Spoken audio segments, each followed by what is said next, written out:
distribution, but we do want to make sure that we're going to be recording that. So answer the question that says that you're okay about it being recorded, or we're sorry to see you go.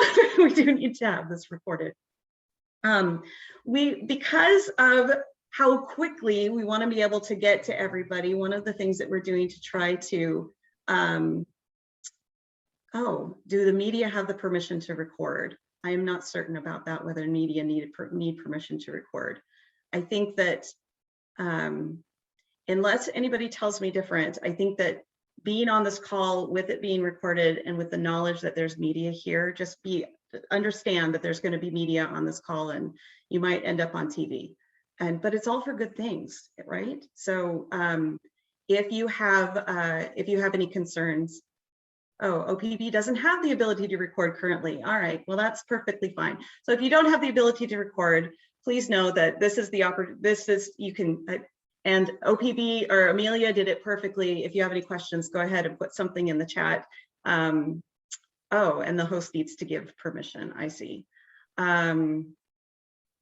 So Kelly, can you work on that particular piece of logistics so we can make sure that that those that are from the media that are here have the access to the technology that they need. But if you are interested in speaking and if you have a question, you can put your question in the chat and we can call on you. You can also use the reactions. Use the reactions very, very liberally. And you can raise your hand in the reactions. You can also put smiley faces if you think things are, if you think that what something is saying is really important. Dan Marr from Senator Merkley's office actually did something that I think is a really great idea, which is if you could also not only put your name in the Zoom to identify yourself, can you also put your contact information and introduce yourself in the chat so that we can have we can download it after this is all over. So go ahead, and if everybody could just take a minute and just put your name and put your where you're from and put your email address in the chat. I think that'll be really helpful for especially some of our media partners to be able to follow up on that in the future after this is over.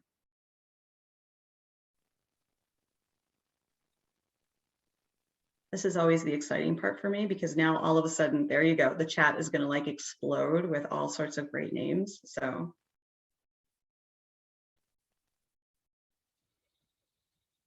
And for people in the media, if there's anything that you need, if there's anything that you need to follow up on, if there's any problems trying to reach anybody for any kind of quote or fact checking or anything, you're welcome to give myself or Kelly a call, and we'll make sure that our contact information is in here as well.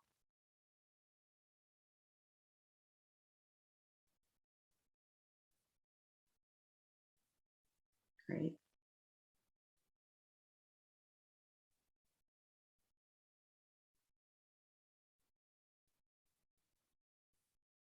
Does everybody know each other? I mean, some of you know each other.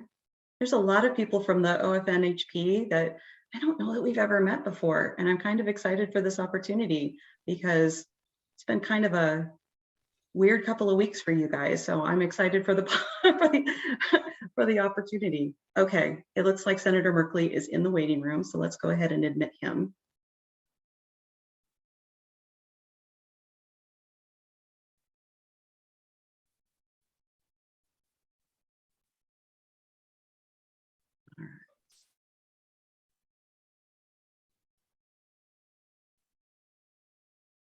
Almost positive I admitted him. I don't believe I removed him from the meeting, but he's disappeared. Oh, there. You have admitted him. He's turned out to be at the end of the list, but that's perfectly okay.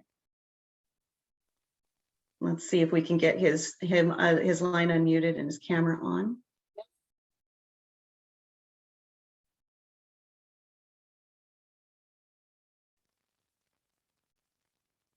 All right, I'm almost with you. I was going to say, we've got sound. People, we have sound. This is good. Well, so while the senator is getting completely connected, there he is. Thank you so much. Hey, there I am. Senator Merkley. Made it. We were just commenting earlier that we know that you had a late boat last night and you got in at about 11 o'clock this morning. So you've been completely on the road since then. So I had the joy of catching the, can you all hear me okay? Yeah. Catching the, what was in Oregon time, the 3 a.m. flight out of DC to Atlanta, and then flying in back in from Atlanta to here. So my deep hope is that you don't have that many more meetings after today and you'll be able to get a little bit of a break. If I just make it through today, I'll be fine by tomorrow. Okay, that sounds good. Well, we're going to try to make this as easy for you as possible. I'm going to introduce myself again because you and I haven't met. I'm Jana Bitten with the Oregon Center for Nursing. And thank you so much for taking the time to meet with us. I think that when Sarah from your office reached out to us and said that you're interested in hearing about the experience that nurses have had in the state of Oregon over the last 20 months, I thought it's really important that you get a really wide variety of people, especially from all over the state, because I think that the experience that people have had has been very, very different. So thanks for being willing to join on this particular call with this many people. Oh, you bet. And as you all may know, my wife Mary is a nurse, so I get at least one steady supply of insights through her.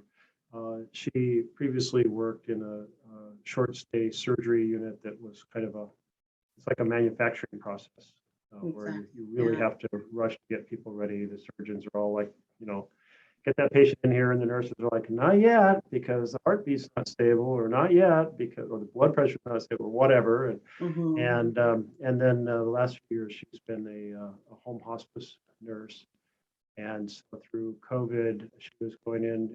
Every house she goes into is one where someone is very, very sick, and was doing a lot of the COVID testing for those patients for Providence. Right. And initially, you didn't have the PPE that later was supplied, and you go into a home hospice setting, you don't have a sterile setting, you don't have anyone to help put anything on, and you're sitting in the rain on the front porch, and you can't set your bag down inside because nothing. Anyway, plenty. I got many versions of how the stress, and it really has been an incredibly stressful year for the hospice nurses.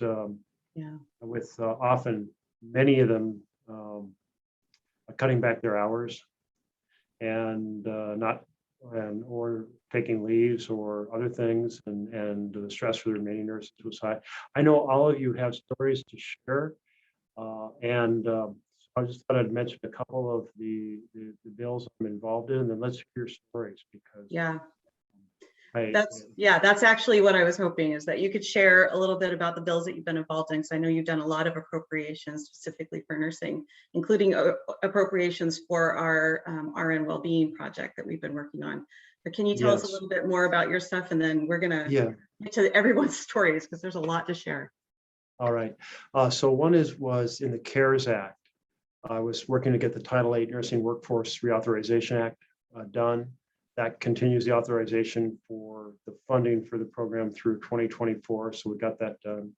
I've been pushing to get more funding for nursing education, and we did get more funding in the Senate Appropriations bill.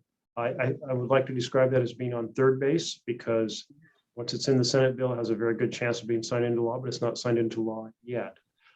So that's key, but we increased the funding for that program.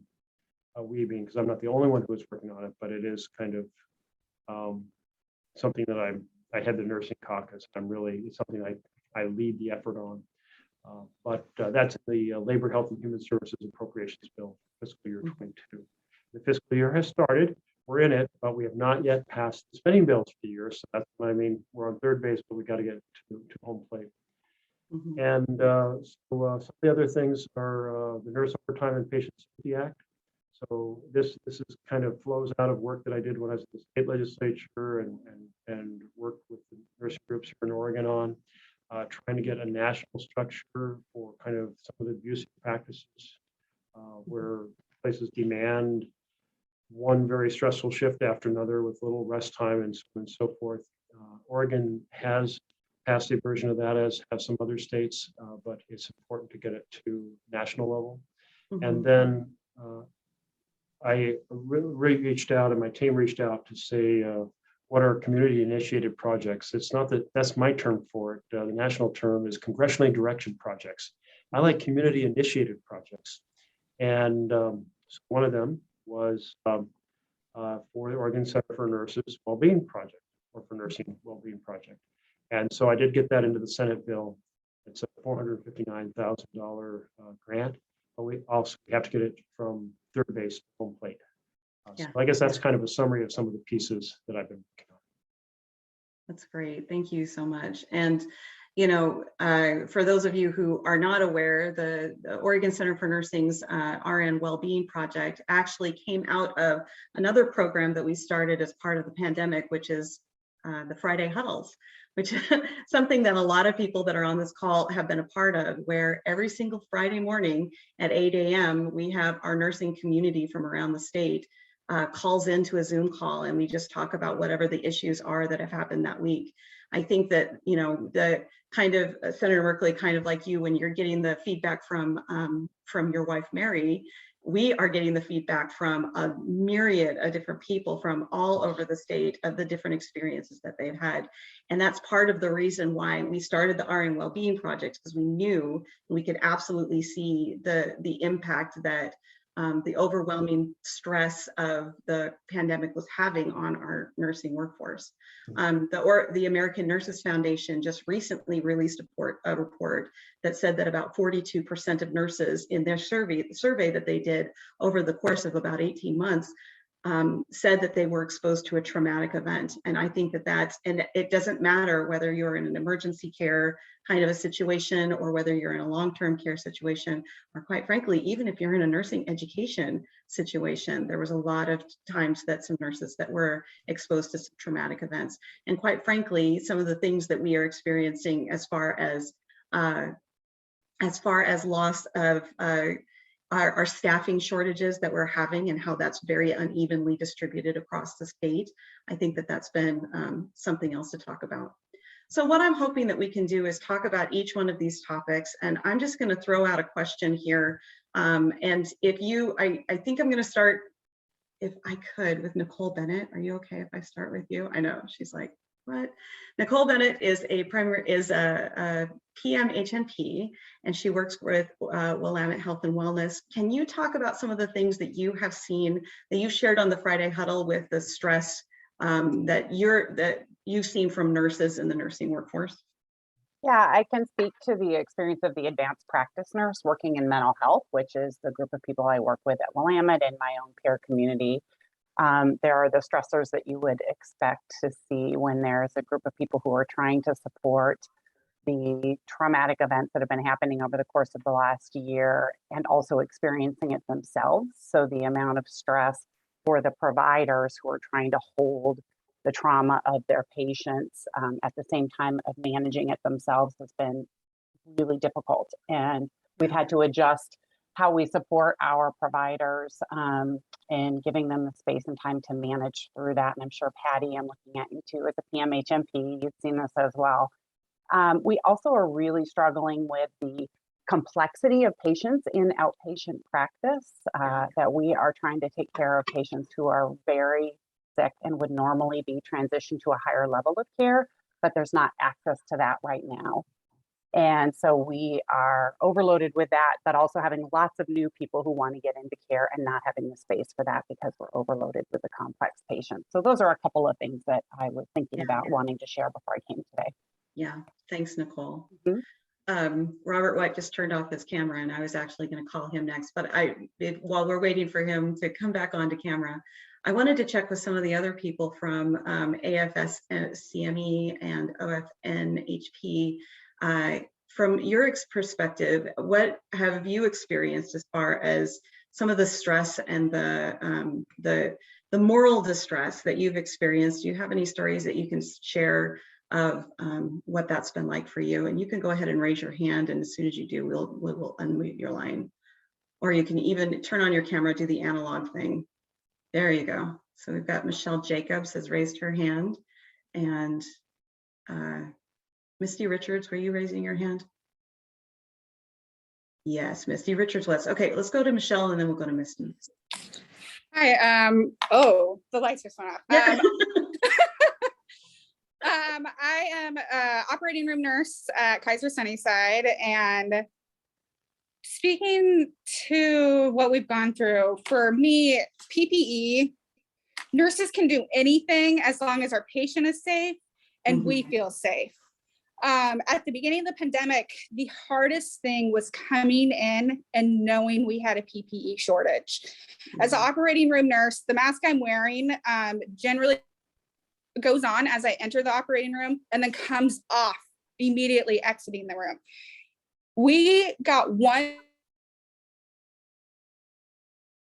Oh, she froze. Okay, we're going to give Michelle a minute to come back. So I'm not sure, is she frozen for all of you too? Yes. Okay.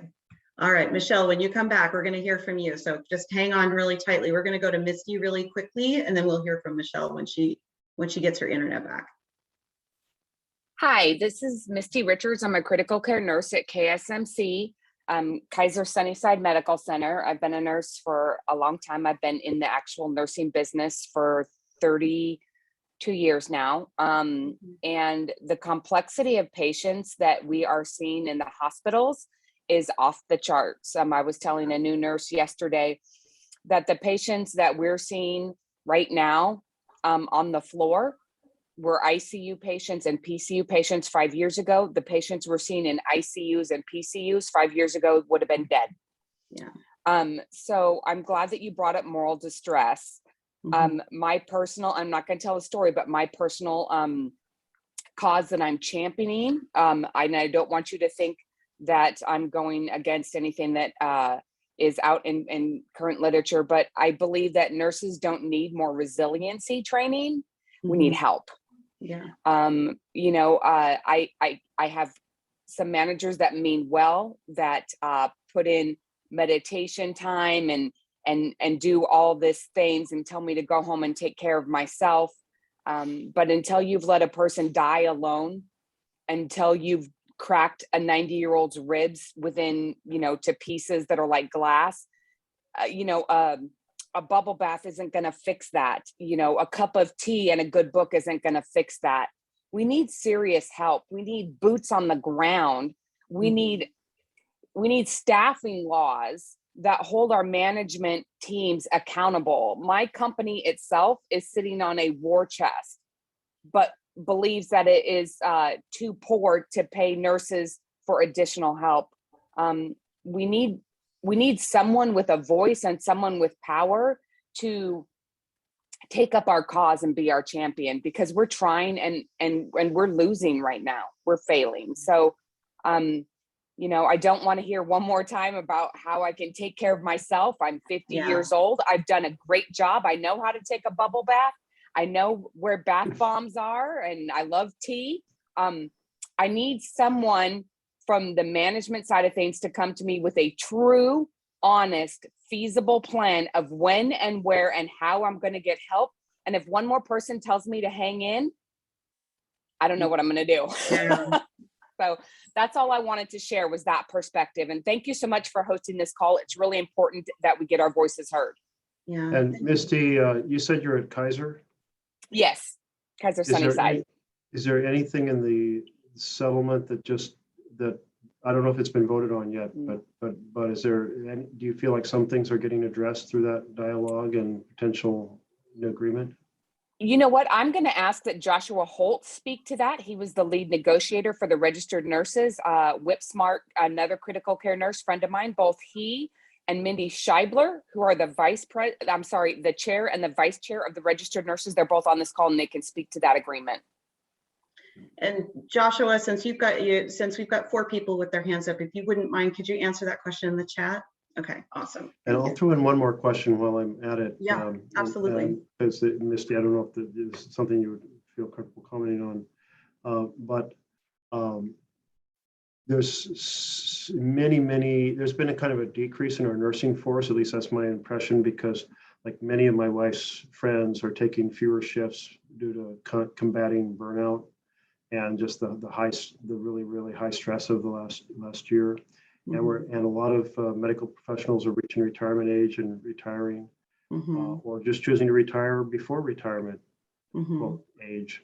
And we're not training enough nurses. And so when you say somebody needs to pick up the gauntlet and kind of and deliver, are you speaking in terms, are there other medical professionals that could be assisting that are not technically nurses? And I know that what we brought in, like the governor's brought in the Oregon National Guard, and there's this Helping Hands program, but I don't know if you want to be specific about the things that we should really be focusing our attention on. And I know that, yeah, Misty's trying to unmute again, but let me just quickly get to that, because there have been an enormous amount of discussions about how we can get more boots on the ground, and what are the kind of bureaucracy and the laws that are taking place that are in the state of Oregon that are making it difficult to be able to employ unlicensed assisted personnel. But you know, we're really struggling. I think we can get to some other places that are in our rural areas. I'm thinking of like James Reedy over in St. Charles can talk about this too.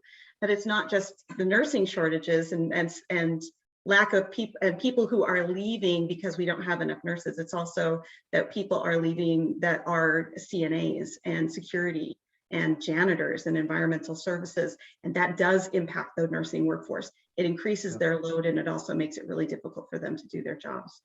So instead of me talking about all of this, we've got a bunch of people with their hands up. And I know, Danielle, you had your hand up. I saw you, you put your hand down. I still see you. So hang on. But Keith, you had your hand up for a while. Go ahead, Keith. Oh, respiratory therapist, yeah. All right, so I'm a critical care charge nurse at Asante Rogue Regional Medical Center in Medford, Oregon. Have worked night shift as a charge nurse and also as a house supervisor for over 12 years. It was not a commonplace for nurses to work 15 days or 21 days in a row prior to COVID. Now it is not uncommon in my critical care that I will have multiple nurses working that are on day 20 or day 21 straight of working 12-hour shifts. As has been said, we've lost CNAs and ancillary staff throughout this process. So the workload and the acuity has definitely increased. Also, we now have a ongoing problem that experienced nurses in critical care are in high demand throughout the country. So they're being enticed by travel agencies to go get very high wages.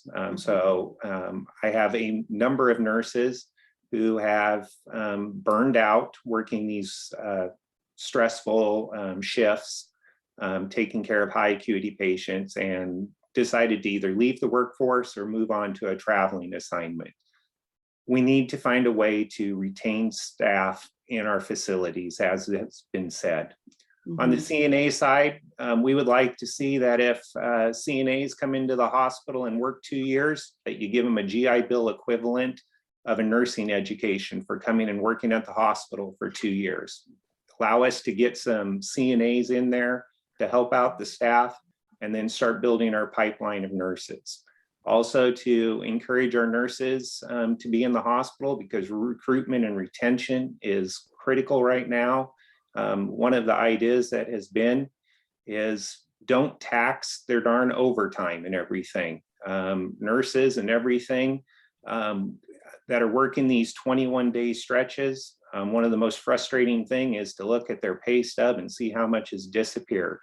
So if we can go ahead and get some tax help for those nurses, they can pay down their student loan debt, because I have staff that are coming to me and saying they got $90,000 to $100,000 of student loan debt.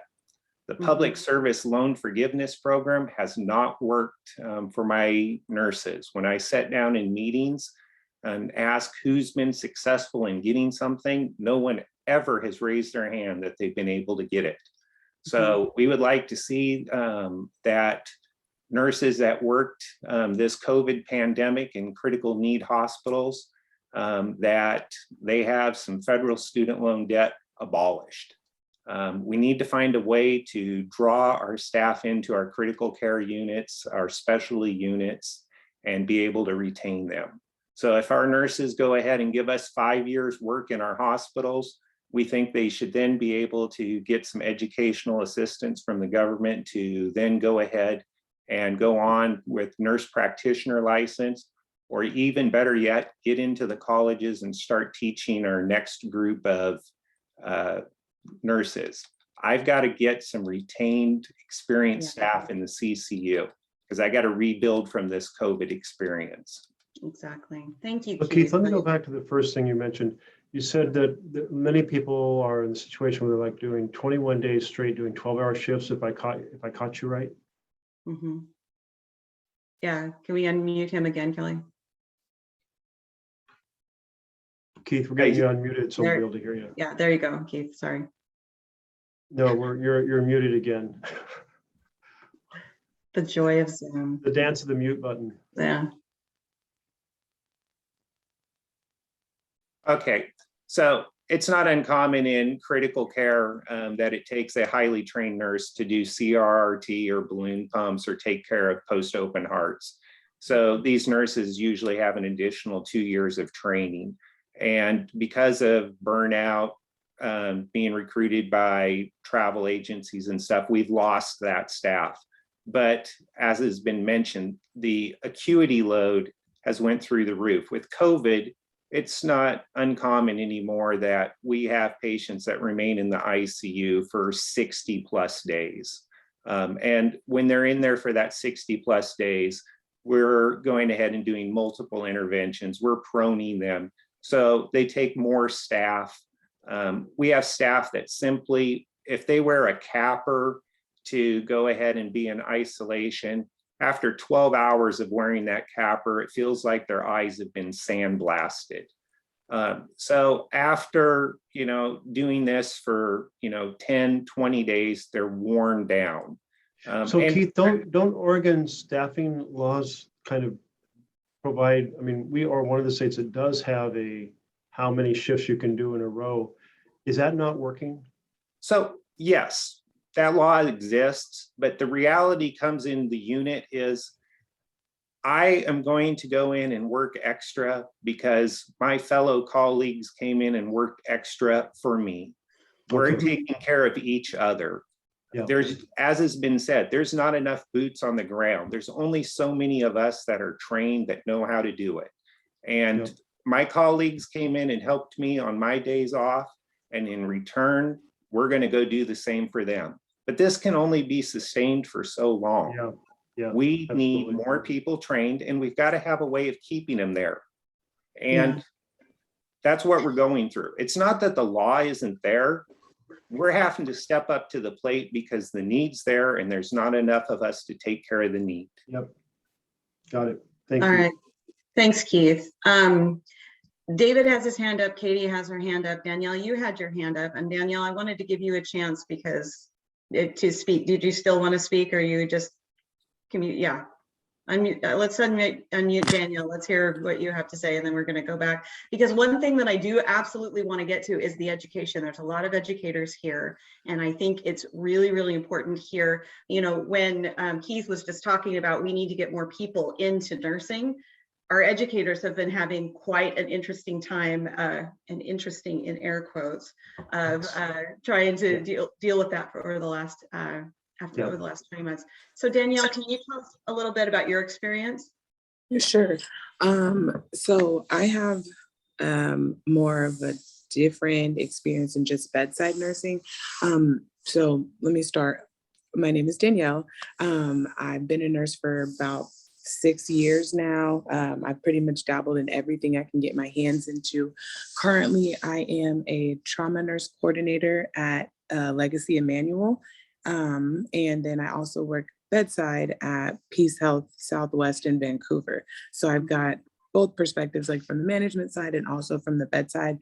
From the bedside perspective, to go just kind of back to when we were talking about issues and just having like a lot of stress. COVID was the first time that I had a death from a patient in my 5 years of nursing. And it took a lot out of me to have to go through that. And then it was just continuous. Like it wasn't just once or twice, it's every shift. We have 7 patients dying. We have codes all over the place. You know, there's alarm fatigue. And then there is, you know, anxiety about coming to work and not knowing where you're going to end up, what unit you're going to be working. And then I don't know if anybody remembers, but in the beginning, there was like the clean unit, the dirty unit, and then the decision unit, which was like a clean-ish dirty unit. And so there were patients who were potentially COVID positive mixed with non. And so just the continuation of how often the rules and regulations changed about what was going on with COVID, I believe brought up a very large amount of distrust along with healthcare workers. And it was really hard to say to even like my family members, like, what do you do? What do I do? You know, one example was we just had this issue come up last week. A charge nurse was told that patients were allowed on the COVID unit with a surgical mask, and she was masking all of the visitors up with surgical masks. Come to find out, they were supposed to be fitted with either a PAPR or N95. And so it was just like this whole thing where now you have to go do surveillance to figure out which family members visited, which patients they visited, and, you know, where they went, the tracking and all that stuff. And so, you know, it's gotten to a point where nobody is really feeling like they can even take responsibility to say that I know for sure that this is what our protocol says. I know for sure that these are what the current practices is, because it changes so much. So everybody's just up in the dark. And that makes it very hard. And it gives me a lot of anxiety to come to work sometimes. So it's like, am I going to wear a surgical mask today? I'm going to wear N95 today. Are they going to say we all have to put on the whole Ebola suit? You know, who knows? So there's that point. And then to the other kind of aspect of like nurse recruitment and everything, working at Emmanuel, I was having a conversation with our nursing, our nurse, gosh, our CNO. We were having a conversation about recruitment, and I was bringing up the fact that social media is playing a huge part now in how nurses are picking what hospitals to go to, what places they like, what places they don't like. And, you know, Facebook has basically become like a Yelp for travel nurses. You can get on there and search any hospital system and find a slew of reviews from all nurses from all areas. And I can honestly say that I don't think a lot of places are really utilizing social media as much as they should in order to attract more people to come and work with them.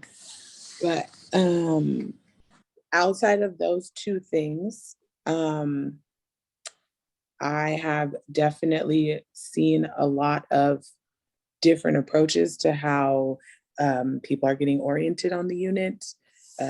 For instance, I believe at Emmanuel, they are running this pilot for new grads. And what they're doing is they're basically having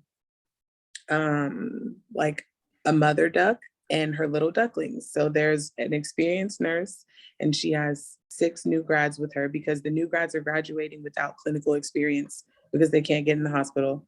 And so they're taking one experienced nurse, giving her 6 new grads, and they basically tour all the floors, and they spend like a week, maybe 2 weeks on the floor learning the basic skills, how to put in a Foley, how to do trach care, you know, whatever is going to happen on that unit that they're going to need to learn, so that when they come off of orientation, they're a little bit more ready to tackle patient care, as opposed to well, I just had clinicals and that was it. And so that's a pilot that's going on right now. I think the first group is set to be released out into the nursing world in February. So I can definitely give you guys an update about that, about how that went. That would be But good. yeah, And I just, Danielle, if it's okay, can I interrupt you only because we've got so many people here that we want to talk Yeah, to? no. But I mean, all of this was really good. Senator Merkley, do you have any questions about that orientation program that they're doing at Emmanuel? No, not immediately. Like Okay, Danielle, great. you painted a pretty clear picture. I'm picturing the duck and ducklings. Yeah, it's a good way to think of it. And yeah, and Danielle, you said you had worked as a nurse for 6 years or 16 years? 6. 6 years. And this COVID was the first time you experienced a death. Yes. Yeah, that's pretty significant. Okay, thank you. David, I am gonna be really terrible, and if you will please forgive me, can you put your comment into the chat? Because looking at the time, I totally want to get the senator out of here at this time, but we've got so many educators, and one of them that I really, many people from education. So if you could put something in the chat, and then we'll come back to you, okay? I have seen you, and I appreciate you hanging on, and your patience has been great. But I do want to get to the topic of education because that's been going on in the chat a lot. If you've been following along with some of that, it's been a very interesting experience for nurses trying to get through nursing school. And Angel Harris, if we can maybe unmute your line, I would really love to hear from you because Angel is a nursing student who has been trying to get educated as a nursing student in COVID. So Angel, do you have any thoughts or anything you'd like to share? Well, I have a different story. Hi, Okay. Senator Merkley. Thanks for Hi having me there. here. I have a different story because I'm a graduate student at Linfield, and so yeah, I have a different story than having to like work like full time at the bedside and try to get clinicals. I've been a nurse for 20 years already, so I don't know if you want to hear about why I left bedside nursing and went back to school. Yes, we Briefly. do. That's why we called on you. Yes, we do want to hear why you left bedside Okay. nursing and went back to school. You like me leading you there, Jana? Well, you get yeah. 2 minutes. Can you do your story in 2 minutes? I can do it in 2 minutes. Yes. Go. Give me a 1-minute warning. Okay. So yeah, I've been a nurse for 20 years. I left bedside nursing. I was doing acute care for 9 years in the hospital, and then I went to nursing home setting, which is why I originally went to nursing school at Linfield. And then what happened was I was just really learning that the system was not made for what I wanted to do as a nurse, which was care for people. And I just became very frustrated, and I found myself crying a lot. Yeah. And so I wanted to still be a nurse. I just felt like I didn't have any power to change things. And so someone told me, if you want to change things, you should become a teacher and help those who are coming up to be empowered to change things. And so for those, I left the nursing field, or I left bedside nursing in 2019. I had become the president of the Corvallis NAACP at that time. And so I dedicated my time to community and really felt like I was actually nursing in the community as an advocate in our community. And in that time, I also found policy change. And so I've been working on HB 2337, which is also going to be in the short session, declaring racism a public health crisis. And so what I found with going back to school with my MSN program is that nurses do have the power to change, which I didn't know all those years being a nurse. I would just thought I had to keep my head down and not say anything. We not only have the power, we have the expertise to change. So I want to partner with Misty because I feel like she really gets me. And I think that we have not just social influence, but we have political influence. And we need policy change and we need system change because I want to be able to work in the system, right? I want to be able to, kind of what Misty said, I want to be able to actually not just see patients cared for, but I want to see nurses cared for as well, right? I want to see staff cared for. So I want to be a part of that. And so that's why I'm going back to school. And I'll graduate in 2023. Senator Merkley, so you will be seeing me. All right, very good. But we need lots of help is what I'm saying, lots and lots of help. And I echo everything Misty said. Yeah, Thank you. Thanks, Angel. I think one of the things that has happened during the pandemic, especially for nursing education and nursing students, is this really, really quick shift from, the clinical kind of the face-to-face clinical experience into some simulation and even that virtual thing. And that's actually what I was hoping that maybe Patty Barfield, who's out at OHSU in LeGrand, could talk about first. And then after that, we could go to Crystal Bowman, who's at Oregon Coast Community College. Okay. Yeah, thank you, Janice. So thank you, Senator Merkley. I've been a nurse for 42 years, all in rural Oregon. My last 5 years have been with OHSU on the LeGrand campus. When I reached out to my colleagues and said, I'm going to talk about the challenges we have, they were faculty, and faculty were the top three, followed by clinical placement challenges and just straight up fatigue. Every nurse during COVID has become a hospice nurse, and that's a former hospice nurse. That takes a toll, right? The death, the moral injury, and just the overwhelming complexity and loss of the patients. But I think initially it was that rapid shift from in-person teaching and learning to online teaching and learning, and that was kind of replaced by we're in a wear and tear mode, with constant stress, uncertainty, and interruptions to learning with quarantine, different surges. Yeah, I think some good things have come from it. We are much more skilled in our use of technology to teach. We have developed our simulation programs. So there have been some creative, innovative strategies to keep students moving forward. We're really lucky. Our cohort of students had a brief pause for clinical placements, but they've been in the clinical setting throughout the pandemic -2 weeks. So that's on the Eastern Oregon side. Great, thank you. You're welcome.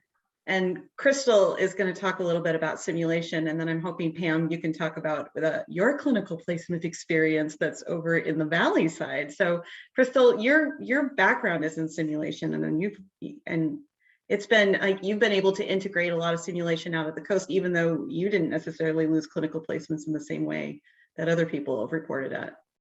Yes, that's correct. I've been a nurse for about 20 years. I just took the director of nursing position at Oregon Coast about 1.5 years ago. My background is as a certified healthcare simulation educator, and that was the focus of my PhD research as well. We did recently get a grant to stabilize our simulation education in Lincoln County. So we're going to be building out our simulation lab in Lincoln City. We have one that exists in Newport, but that's been one of the main ways that we've survived. We didn't necessarily lose clinical placements for a long period of time, but I get asked regularly, almost on a daily basis, what I'm going to do to increase the pipeline of healthcare workers in Lincoln County. So the answer is very simple. If you give me clinical placements, I'll give you nurses and healthcare workers. And if you give me money to pay the faculty I don't have, then I'll do that too. So we had to come up with something else, something different. So we're looking at some different models. We know we can go up to that 49–50% of simulation. So just looking at some different models and different types of simulation that we can use to meet objectives and program outcomes to hopefully get some more nurses, medical assistants, nursing assistants, EMTs out into the workforce. And for those of you who don't speak nurse, because there's a lot of people on the call who don't necessarily speak nurse, when we talk about simulation, it's simulation education in the same way that you would think about like trying to train a pilot to pilot an airplane before they actually ever step foot in a plane. So this is the use of, you might have seen it like mannequins, and sometimes there are actors that will actually come in and pretend to be ill. And it's kind of an interesting, if anybody ever wants to learn about simulation and look at the simulation and the way training has gone, by increasing the amount of simulation, we're able to relieve the pressure that's on that clinical placement of that experience that those students need to have actually in a hospital. It's not taking the place of it by any means, but definitely relieving the pressure. And someone who has a brand new simulation center and also lost a lot of clinical placements is Pam Pfeiffer at George Fox University. Pam, can you talk about your experience a little bit? Yes. Am I there? Okay. You're there. Thank you, Senator Merkley, for allowing us this opportunity and for taking the time. I have been a nurse for almost 30 years. I'm the Associate Dean at George Fox University in Newburgh. We have been growing our program, trying to help the pipeline of nurses. And with the pandemic, we lost a lot of clinical placements, or had them started, then had them stopped, then got them back, kind of thing. So we have gone up to that 49% of simulation utilizing standardized patient actors. At the same time, we've had to, our faculty have had to develop other alternate clinical experiences to still continue to meet those outcomes so that the students are still well prepared when they graduate, so that they can go into this profession. It's this very complex cycle of when there aren't enough nurses out in facilities, there's not enough placements for students to go. When they have more new hires that they're dealing with, they can't take students in their final capstone experience when they need that one-to-one experience before graduating, because of our rules and regulations. So we are trying to look at different ways of coming up with new systems and new alternatives to try and help continue that pipeline. I think the other piece of education is we still need to increase the diversity of our students. Part of that problem, and I put this in the chat, is so many of our students who are non-traditional, they have to work, and a lot of them are working full-time or have kids, and they can't be successful when they're working full-time and in a rigorous nursing program. So what are the ways that we can work with either the facilities, or there can be more programs to help them so that they can have stipends or scholarship up front, that they can cut back their hours to 16 or less, because that's what the research shows helps students be successful, so that we can increase the diversity of the nursing workforce to match the diversity of our population, so we can improve the health outcomes of all Oregonians. Thank you, Pam. Senator, your brain is probably exploding right now, but do you have any questions for anybody? Well, you know, I mean, so much of what you're all saying is familiar themes to me. Yeah. And in part because I've been working in partnership with nursing organizations on these national bills, and in part because of my wife's stories and her friends' stories and so forth. I think about on this question of training nurses, going back to 2009 when I was on helping craft the ACA. I was like, okay, so we've got the demographic problem of many health practitioners becoming retirement age or near retirement age and leaving the workforce. We've got baby boomers needing more health services, a lot more when you're in the decade after 65 than say the decade before or a couple decades before. Having just turned 65 a couple of weeks ago, I'm kind of like thinking about that a lot. Happy birthday. I don't know how the hell that happened. I'm like, I must be a decade off. It must be 55, but there it is. And so I was trying to get, so what is this gap going to be in 10 years? Because now been 10 years, been 12 years for having those courses. What's going to be in 20 years? And how are we going to crank up our training programs? And I couldn't get really any sort of modeling answers to that, except that, well, let's put a little more money to help. The VA doesn't have enough, so let's give them incentives. Oh, rural doesn't have enough, let's give them incentives. Oh, certain other specialties don't have enough. And it's like, well, all we're doing is competing for the same nurses, like the same, you know, like how are we going to increase that number? And how is that number going to, and the things that you're all talking about in terms of, one, professors getting paid too little to teach, or requiring masters to teach, and they can earn more actually working than teaching. And second of all, placements. And so here we are. We really don't have. We haven't solved either of those seem like the two big items. And then I hear kind of national policymakers saying, "Well, let's just import more nurses from overseas." And I'm like, well, you know, these are tremendously rewarding, solid middle-class American jobs. We got a lot of people applying to nursing school, totally qualified, who want to be in this field, and they're not able to get into the programs. Yeah. And don't we want to give them the chance to have these careers? So I feel like well, I feel frustrated about that. Yeah. And then watching how the overworking of nurses is causing burnout and having people either leave the field or really dial back from full-time to being on call and going part-time. And so you lose a percent of their time and skill set and energy because you basically abuse them in the workplace. So Yeah, it's a challenge, right? And I mean, you've actually seen it longer than I have. I've been working at OCN for 11 years, and it's a little frustrating when I think, we're still talking about the same things. Maybe we can leverage the pandemic as a way to actually make the changes that we've been talking about for so long. All right, we have 7 more minutes. I know, David, your questions and what you put in the chat has been completely amazing. I totally want to get that. James Reedy, you have also put some freaking amazing things in the chat. Is there anything either one of you want to say as to just clarify of the things that you've said in the chat so far? David, go for it.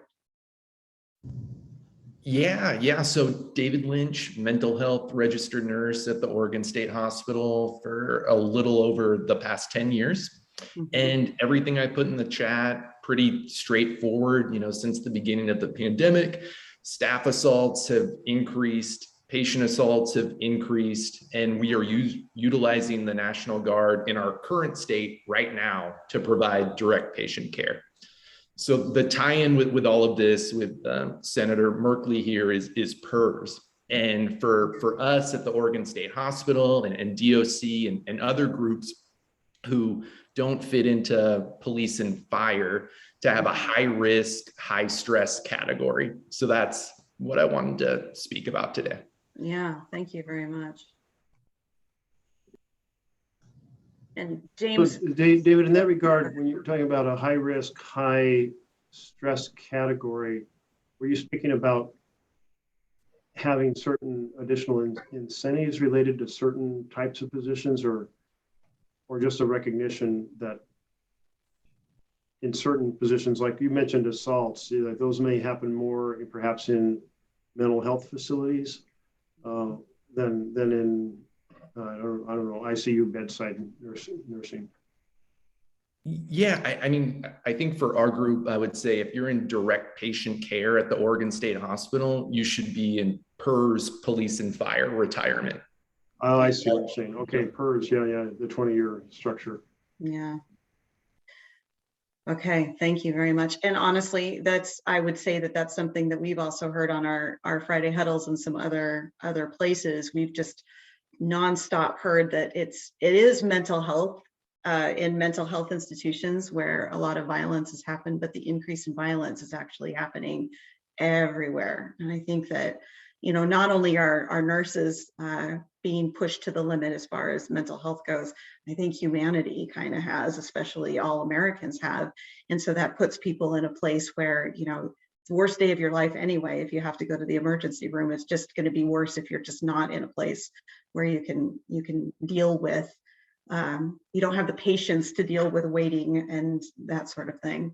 And with the high acuity that we're hearing about, that's also pretty telling. One of the things I've heard from several nurses that may be hard to talk about, and I'm just going to say it because I don't know if you all feel this is real or not, but nurses have told me that early in the pandemic, they had such a sense of responsibility to be there through the incredible caseloads and ventilator shortages or near shortages and PPE problems. Like, okay, it's a national emergency. We don't have any solution. We got to really just all be on deck and get it, get the job done. And that now when we had kind of the pandemic resurge with the Delta variant, like there was a change of feeling because like, wait, before it was unavoidable because we didn't have treatment. Now we've got testing and vaccination, and the folks who are coming in for whom I'm being asked to work 12-hour shifts 20 days in a row or volunteering to do so to help out the team, they didn't need to be here because they could have gotten vaccinated. And so that adds kind of a layer of like, one, this is going on for a long time. Like you can do extra and go beyond everything that could possibly be asked of you for months to address an emergency. But then at a point you can't. And also like a change in the empathy factor because the patients didn't need to be there. And so I don't know, no one had mentioned that, but several nurses have privately told me that it's really affected their sense of their relationship to their work. Okay. And I didn't know if anybody wanted to comment on that or I was going to say, James, actually, I think you might be a perfect person to comment on that. So I do want to make sure that we hear from you. So let's start with you. But before we do, one thing I want to tell you, Senator Merkley, and everybody else that's on the call, is at OCN, we've been working on some research around turnover and nurse turnover from their employment. And one of the things that we have found is you can see from the labor market, from the employment department, how we've got some data that supports exactly what you're talking about. Where at the beginning, nurses were in their positions, especially in hospitals and acute care. They were pretty steady and they're really working towards it. But in Oregon, just before the Delta variant really took off, there was a big dip in the number of nurses. And I think it was just because of the sheer exhaustion. We're still trying to get, we've got some hypotheses about why that dip happened, but the graph was pretty telling. So we can share that with you later. James, can you talk a little bit about what it's been like since you're out in Bend? Can you talk a little bit about what it's been like for you and your staff out there? Actually, everybody's made some really poignant points about the exact stuff that we've been trying to deal with. Hi, I'm James Reedy. I'm the Chief Nursing Officer at one of the hospitals in St. Charles Health System in Central Oregon. We've always had a dearth of supply of people for CNAs. We did a study, 3 years ago, Jana, and there were like 33 CNAs in the Tri-County area. We're competing for with nursing homes and the touristy types of jobs that they might go and do and stuff like that. So retention and recruitment from a nursing perspective has been a real focus for us. We've typically run pre-COVID at about a 10% vacancy rate. Now in all of our hospitals, cumulatively we're at 30% vacancy, which means we've got increased patient ratios. We have fewer CNAs out there. We're expanded into our surge capacity areas. As these nurses said, that you're right, they're sicker patients. They didn't take care of themselves during the pandemic. We have 3,000 surgical cases we're behind on in just our geographic region that we know is just snowballing as you get more and more people in. And we're seeing the exodus of nursing. First, yes, they were retiring because they're at that age. Then the vaccine mandate hit us and took out about 200 more in our numbers. But then we've also got the retention, re-recruitment of new nurses that even if they do make it out of nursing school, they're young and they're energetic and they want to go. If we're not taking care of them inside our facilities, then they're going to go into IT or real estate's the big one around here right now. So somebody made the point on there about the nursing shortage just starting. I think that's 100% correct. And to your point, Senator, the piece about some of the moral distress, we've not had to go there yet, but we have had to have conversations about what if we're so overrun by patients and so understaffed that we have to start triaging patients out like you would in a mass casualty incident and put them into places where we just can't care for them. So it becomes a hospice situation and palliative situation instead of one where we might, 2 weeks ago, we might have been able to make them better, right? So those have been some really just disturbing conversations that we've had to have, but it is possible if we see another wave like this and don't have the same resources available to us, because people are exhausted in this marathon that doesn't seem to end. We're trained for sprints, right? Our disasters are sprints. These really long ones are. So you mentioned, James, you mentioned the mandate issue, and there have been different versions around the country, but the main one for the economy is an option of being tested weekly or having the vaccine. But in the healthcare setting, is it 100% vaccine requirement? Different institutions are taking different approaches. In Central Oregon, we've taken the path that you have to be vaccinated or you can't continue to work here. We did have at least not indirect contact with patients because the goal is to try and reduce the spread of this, right? There have been about 3% of our workforce, not some nursing, I can't say the exact numbers for nursing, that did get exceptions. And because they're off campus, off site, there's no possibility that they'll come into contact with either our workforce or our patient population. And do you think, so I think you mentioned you'd lost 200 healthcare workers. Is that nurses or is that throughout the spectrum of CNAs and so forth? But who actually said, no, I'd rather not have a job or not work in this field than get a vaccine? The 200 is a mix, but it has impacted nursing. Our entire wound care nursing team chose not to get the vaccine. For the line nurses, specialty care line nurses that put in PICC lines and central lines, at least at the northern campuses, the 3 northern campuses, the entire team chose not to get it. And I come from very rural Oregon, and I kind of get like being like not wanting to be told a mandate as an adult. It's one thing you're going to school when you're a kid and it's just the way it is and so forth, but as an adult being told you have to do something. On the other hand, of course, in the healthcare world, one's instinct is there'd be such an understanding of the value of the vaccine that you might see a little less vaccine resistance. But it's become a cultural divide and an identity divide. And I must say what really bothers me is I feel like we had a national emergency where there should have been no party differences, no left and right or anything. It's like, no, we're going to work like crazy to get the technology. If we get the technology and the blessing, then we all have to unite together like we're fighting a war against some foreign enemy and use that technology. But it fell into it shows you how powerful now the existing divisions are that then roll into areas where we wish they didn't roll into. And this is really, really one piece about and this, by the way, is not my wife's friends who have been telling this, but some nurses came through to tell me that part of what's making it hard for them is when they're working directly at bedside with COVID patients in ICU, is that a bunch of operations for people who were supposed to have heart operations were canceled, a bunch of other critical operations. And so it's not just that this patient didn't need to be there if they had gotten a vaccine, but they're also causing really sick people not to get critically needed surgeries. And that kind of adds to the framework of maybe it's too powerful, but almost resentment. Yeah.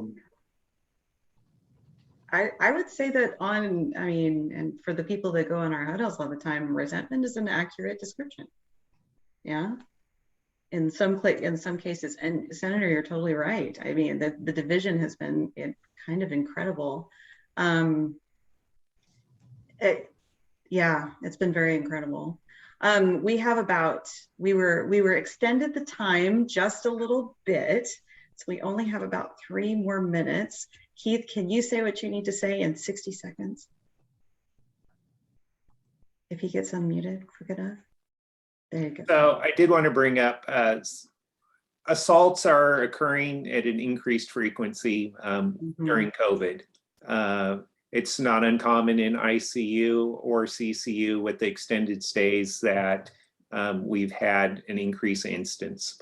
I personally suffered an assault with a tear to my medial meniscus requiring surgery and 8 weeks out.